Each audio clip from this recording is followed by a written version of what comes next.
Counter-Strike 2 is real and it can't hurt you. Really, genuinely, I'm being completely serious. It exists, and some people are already playing it.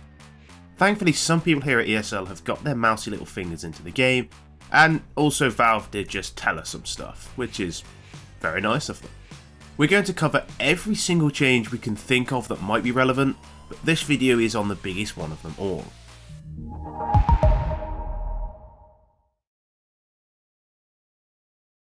Take a look at your new smoke grenades.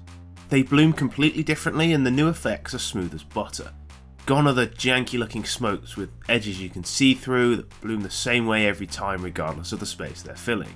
The new smokes fill the space like real smoke. That means when you throw a smoke in, for example long doors, it's going to rise higher and block out more space. This also means that, in theory, the old one-way smokes won't work. The smoke should look exactly the same for everyone, and not give one player a massive advantage. Similarly, the ones that show like the feet under the smoke on Inferno will just fill the space. Is this a good thing for the game? Well, it's tough to say. One-way smokes have been around for so long that people are used to them.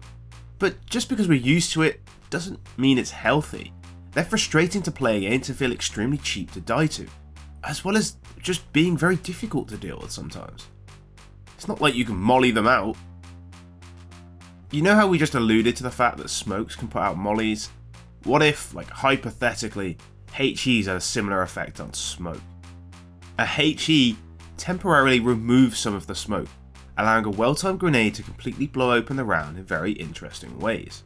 This does, or might, completely change the game, in theory at least. You can ruin an exec, get a cheap pick through your own smoke, even push through your own exec smokes with a HE. Some of you are alright.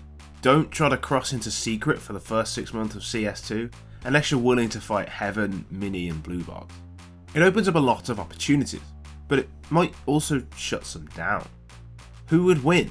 Your beautifully crafted smoke wall exec with 35 seconds on the clock, or 3 CT boys with HE grenades? Oh, and you can also create holes in the smoke by shooting through them. At first this sounds horrible to deal with, but the holes are much smaller and the person who shoots first gives up their position, while their first few shots will be blind through smoke.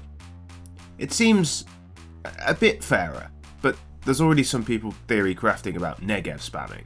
Another noticeable change to smoke grenades is that each team's smokes are a different colour. I know, it sounds like Valorant, but it does mean you can call out your teammate for a bad smoke. No, that's their counter smoke. You threw a one-way, it just doesn't cut it anymore. That shit's grey. Finally, and though this isn't only relevant to smokes, it's definitely worth mentioning. There's no skyboxing. You can throw a smoke from anywhere to anywhere. We're gonna see some of the wackiest fakes you've ever seen. If your teammate calls their execing A all here, maybe take a split second before you over-rotate. Those full sight execs from Spawn that some Danish nerds are going to hit you with are going to hit different. Personally, we can't wait to try out all of this stuff once the game comes out, in the summer of this year. This year! That's crazy! Whether or not the changes to smokes are going to change the game for the better or for worse is something only time will tell. But one thing is for sure, the game is changing, the game is evolving. Counter-Strike 2.